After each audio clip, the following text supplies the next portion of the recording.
ሰላም ጤና ይስጥልኝ ተማሪዎች እንደምን አላችሁ? የአስረኛ ክፍል የኢኮኖሚክስ ትምህርታችንን ካቆምንበት እንቀጥላለን። እንግዲህ ለዩቲዩብ ቻናሉ አዲስ ከሆናችሁ ሰብስክራይብ፣ ላይክ እና ሼር እንድታደርጉ ትጠየቃላችሁ በትህትና ማለት ነው። የዛሬው ትምህርታችን ዩኒት 5 ባንኪንግ ኤንድ ፋይናንስ ይላል። እዚህ ርዕስ ላይ እንነጋገራለን። ግልጽ ያልሆነላችሁን ጥያቄ በኮሜንት ሴክሽን ላይ መጠየቅ ትችላላችሁ። ወደ ትምህርታችን ስንገባ እንግዲህ ኢንትሮዳክሽን ፓርት አለ። ዋን ኦፍ ቤዚክ ፋክተር ኦፍ ፕሮዳክሽን ይላል። ፋክተር ኦፍ ፕሮዳክሽን ምን እንደሆነ እየተነጋገርን መጥተናል። እንግዲህ ለማስታወስ ላንድ፣ ሌበር፣ ካፒታል እና ኢንተርፕረነርሺፕ ነው ያልነው።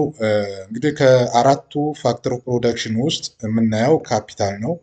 ካፒታል ደግሞ ከባንኪንግ ኤንድ ፋይናንስ ጋር ማለት ነው ይገናኛል።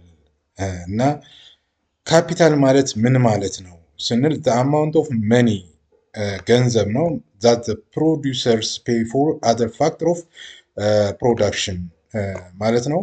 አምራቾች ለማምረቻ ወጪዎቻቸው ፋክተር ኦፍ ፕሮዳክሽን ለሌበር፣ ላንድ ኤንድ ኢንተርፕረነርሺፕ የሚከፍሉት ማለት ነው። ይህም በፕሮዳክሽን ፕሮሰስ ወቅት ለማለት ነው። ባንክ are one of the financial institutions that are used for transfer finance from those who have access ማለት ባንኮች እንግዲህ የፋይናንሻል ተቋማት ናቸው። ገንዘብን ከአንዱ ብራንች ወደ ሌላኛው ብራንች ከአንዱ አካባቢ ወደ ሌላኛው አካባቢ ትራንስፈር በማድረግ ሰርቪስ ይሰጣሉ። ይሄ ማለት ኤክሰስ ካለበት ወደ የሚፈለግበት አካባቢ ገንዘብ ይዘዋወራል ማለት ነው። those are in need of it ማለት ነው።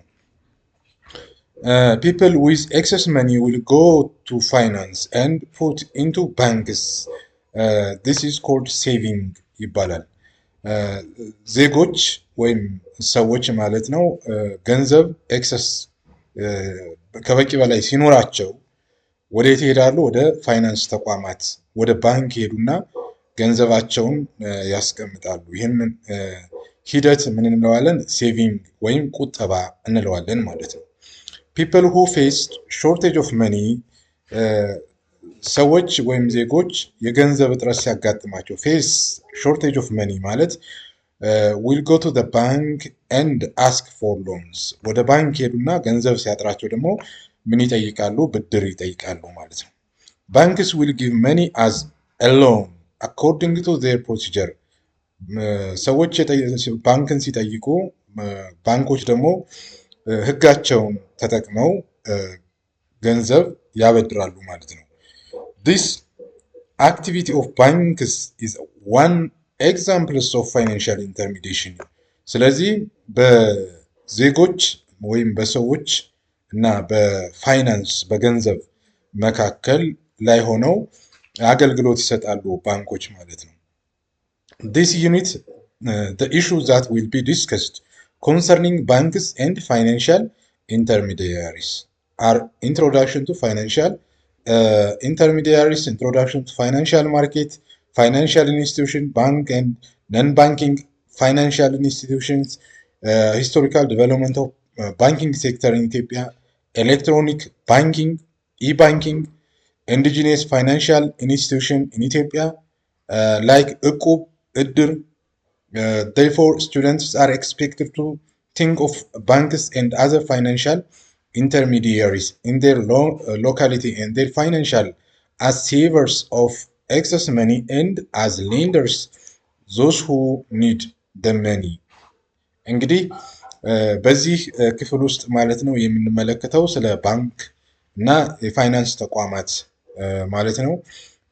ስለ ፋይናንሻል ማርኬት የፋይናንስ ገበያ እና ተቋማት፣ ስለ ባንክ እና ባንክ ስላልሆኑ ተቋማት እንደዚሁም የባንክ ታሪካዊ አመጣጥ በኢትዮጵያ፣ ስለ ኤሌክትሮኒክ መኒ ወይም ኢመኒ፣ ሀገር በቀል የፋይናንሻል ተቋማት ለምሳሌ እቁብ፣ እድር በመሳሰሉት ላይ እንነጋገራለን ማለት ነው። የዩኒት ኦብጀክቲቭ ምንድነው? ከዩኒቱ ምንድነው የምትረዱት ማለት ነው። አንደኛው ዲስከስ አባውት ዘ ዲፈረንት ታይፕስ ኦፍ ፋይናንሻል ኢንተርሚዲያሪስ። ራሳችሁ ምን ብላችሁ ትጠይቃላችሁ? ሊስት ዘ ታይፕስ ኦፍ ዲፈረንት ፋይናንሻል ኢንተርሚዲያሪስ ብላችሁ መጠየቅ ትችላላችሁ። አናላይዝ ዘ ሮል ኦፍ ኢንዲጂነስ ፋይናንሻል ኢንስቲትዩሽንስ፣ የሀገር በቀል የፋይናንሻል ተቋማት ሮል ጥቅማቸው ምንድን ነው፣ አገልግሎታቸው ምንድን ነው የሚለውን ትረዳላችሁ። ኤክስፕሌን ሂስቶሪካል ዲቨሎፕመንት ኦፍ ዘ ፋይናንሻል ኢንስቲትዩሽንስ ባንክስ ማይክሮ ፋይናንስ ኤንድ ኢንዲጂኒየስ ፋይናንሻል ኢንስቲትዩሽንስ ኢን ኢትዮጵያ። በኢትዮጵያ ማለት ነው የፋይናንሻል ተቋማት ታሪካዊ አመጣጥና እድገታቸውን እንመለከታለን ማለት ነው። ዲስክራይብ ዘ ፋይናንሻል ኢንስቲትዩሽንስ ላይክ ባንክ ማይክሮ ፋይናንስ ኤንድ ኢንዲጂኒየስ ኢንስቲትዩሽንስ። ባንክ ምንድን ነው የሚለውን በደንብ ትገልጻላችሁ። ማይክሮ ፋይናንስ ምን ማለት ነው የሚለውን ታብራራላችሁ። ኢንዲጂነስ ኢንስቲትዩሽንስ ስፔሻሊ ፎር ፋይናንሻል ኢንስቲትዩሽንስ ምንላቸው ምን ምን ናቸው የሚለውን በተገቢው መንገድ ትረዳላችሁ ማለት ነው። አይደንቲፋይ ፋይናንሻል ኢንስቲትዩሽን ኢን ኢትዮጵያ ባንክ ማይክሮ ፋይናንስ ኢንዲጂኒየስ ኢንስቲትዩሽን የትኞቹ ናቸው በኢትዮጵያ ውስጥ ያሉት? ስማቸውን እየዘረዘራችሁ እየገለጽን ማለት ነው እነጋገርበታለን። ኢቫሉዌት ዘ ሮል ኦፍ ፋይናንስ ኢንስቲትዩሽን ፎር ሶሾ ኢኮኖሚክ ኢምፕሩቭመንት ኦፍ ሶሳይቲ። የፋይናንሻል ተቋማት ለማህበረሰቡ በተለይ በሶሾ ኢኮኖሚክ ኢምፕሩቭመንት የማህበረሰቡን ኑሮ በማሻሻል ደረጃ ጥቅማቸውን አገልግሎታቸውን በሚገባ ኢቫሉዌት ታደርጋላችሁ ትገመግማላችሁ ማለት ነው። 5.1 ኢንትሮዳክሽን ቱ ፋይናንሻል ኢንተርሚዲየሪስ ይላል። By the end of this section, students will be able to define financial intermediaries. ፋይናንሻል ኢንተርሚዲየሪ ምንድን ነው የሚለውን ትገልጻላችሁ። ሜንሽን ፋይናንሻል ኢንተርሚዲየሪስ፣ ፋይናንሻል ኢንተርሚዲየሪስ የምንላቸውን ሜንሽን ታደርጋላችሁ ትዘረዝራላችሁ ማለት ነው።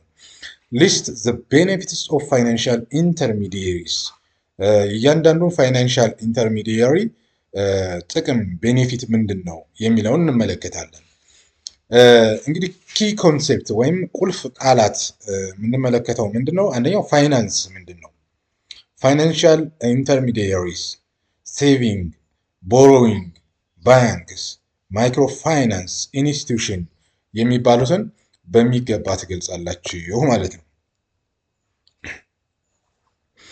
እንደ ስታርታፕ አክቲቪቲ ቲንክ ኦፍ ፋይናንሻል ኢንስቲትዩሽን፣ በአካባቢያችሁ ባንኮችን አስቡና ሊስት አውት ዘ ቤኔፊትስ ፎር ዘ ፒፕል ኢን ዜር ኦውን፣ በራሳችሁ አገላለጽ ለማህበረሰቡ ምንድን ነው የሚሰጡት አገልግሎት የሚለውን መዘርዘር ትችላላችሁ ማለት ነው።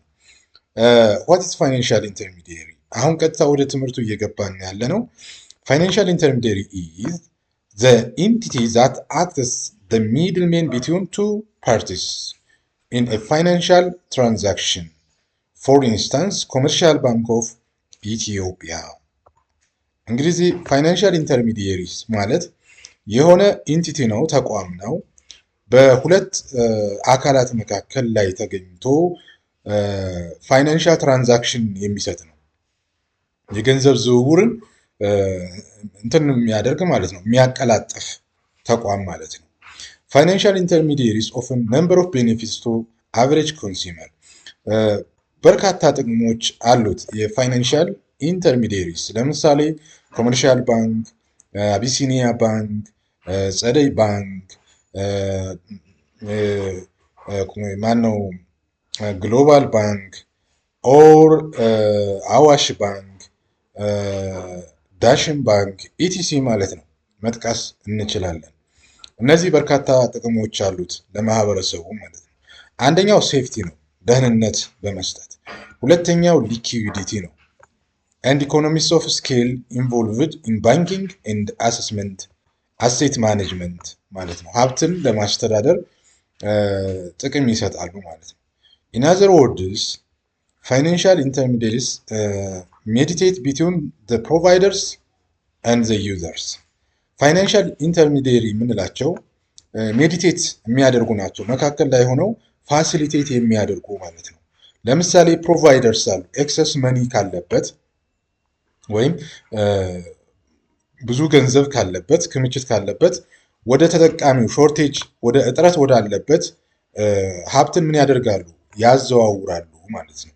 የፋይናንሻል ኢንተርሚዲየሪስ ዘ ትራንስፈር ኦፍ ፈንድስ ፍሮም ሰርፕለስ ከተትረፈረፈበት አካባቢ ስፔንዲንግ ዩኒት ቱ ደፊሲት ስፔንዲንግ ዩኒት ወደ እጥረት ወደ አለበት ደፊሲት ማለት እጥረት ማለት ነው ወደ አለበት ስሩ ፋይናንሻል ኢንተርሚዲየሪስ ገንዘቡ ትራንስፈር ይደረጋል ማለት ነው።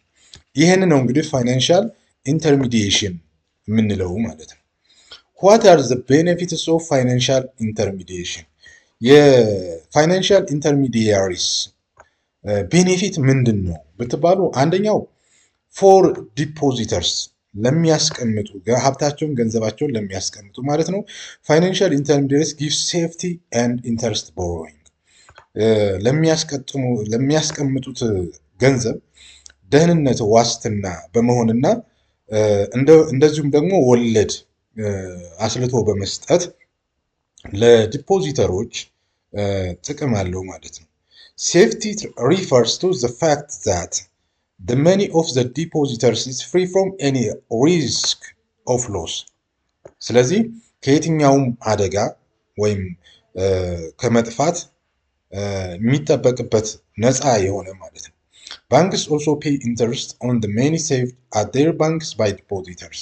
ባንኮች ሀብት ለሚያስቀምጡ ሀብታቸውን ወስደው ለሚያስቀምጡላቸው ግለሰቦች ወይም ድርጅቶች ኢንተረስት ወለድ ያስባሉ ማለት ነው። ዛት ቤኔፊትስ ቱ ዘ ዲፖዚተርስ ባይ ፋይናንሻል ኢንተርሚዲየሪ። ስለዚህ ሴፍቲ ኤንድ ኢንተረስት ኤርኒንግ አር ዘ ቤስት ቤኔፊትስ ኦፍ ፎር ዲፖዚተርስ which is given by the financial intermediaries ማለት ነው። ሁለተኛው ጥቅም ፎር ቦሮወርስ ነው፣ ለሚበደሩ ማለት ነው። people borrow money from banks and other financial intermediaries are known as investors። ብዙውን ጊዜ ኢንቨስት የሚያደርጉ አካላቶች ገንዘብ ከባንክ ወይም ከሌላ የፋይናንሻል ተቋማት ይበደራሉ። in the process of production they may face shortage። ምርት በሚያመርቱበት ጊዜ ካሽ ሾርቴጅ ሊያጋጥማቸው ይችላል። ፋይናንስ እጥረት ሊያጋጥማቸው ይችላል። go to financial intermediaries banks to get money or finance for their investment። ስለዚህ ወደ ባንክ ሄደው ገንዘብ ይወስዱና ኢንቨስትመንታቸውን የበለጠ ያስፋፋሉ፣ ምርት ያመርታሉ ማለት ነው። The financial intermediaries will change their annual interest on the money they borrow. The more money they borrow, the more investment production they undertake, which is useful for the country። ብዙ ባበደርክ ቁጥር ኢንቨስትመንት ያድጋል፣ ምርትም ያድጋል። ለዚህ ደግሞ ለሀገር እድገት ጥቅም አለው ማለት ነው። The finance money in the economy is like the blood circulation in the body። የአንድ ሀገር ፋይናንስ ወይም ገንዘብ ልክ በሰውነታችን ውስጥ እንደ ደም ዝውውር ተደርጎ የሚወሰድ ነው። የኢኮኖሚ የደም ዝውውር ማለት ነው። any economy or countries cannot function well without money or finance። የትኛውም ሀገር ቢሆን ያለ ገንዘብ ወይም ያለ ፋይናንስ ሊንቀሳቀስ አይችልም። just as the body cannot function without blood circulating it። ሰውነታችን በደም ዝውውር እንደሚንቀሳቀስ ፈንክሽን እንደሚያደርግ ሁሉ ሀገራትም ፋይናንስ ያስፈልጋቸዋል ማለት ነው። we use it to buy our day-to-day needs። demand is equal to ምን ብለናል? willingness plus ability where ability is the money or finance we have። ability willingness ፍላጎት የመግዛት ፍላጎት ቢኖርም እንኳን ለመግዛት ምን ያስፈልጋል ማለት ነው? ገንዘብ ኦር ፋይናንስ ያስፈልጋል ማለት ነው። አክቲቪቲ 5.1 ተሰጥቷችኋል። ይህንን አሁን ከተማርንበት አንጻር እስክንሰራው ድረስ ደብተራችሁ ላይ መስራት ትችላላችሁ። አንደኛው ጥያቄ discussing pairs with your friends on the following question. Number 1, what are financial intermediaries? What is financial intermediation? And the last question 2 in here your activity list out of financial intermediaries in your own town። በአካባቢያችሁ በከተማችሁ የሚገኘውን ፋይናንሻል ኢንተርሚዲየሪዎች ዘርዝሩ ነው የሚለው። እንግዲህ በሚቀጥለው ሴክሽን different types of financial intermediaries እንማራለን። እንግዲህ ተማሪዎች በዚህ ሰዓት ስለ ኢንትሮዳክሽን ስለ ፋይናንሻል ስለ ባንኪንግ ኤንድ ፋይናንስ ማለት ነው። ለመግቢያ ያክል ይህንን ብለናል።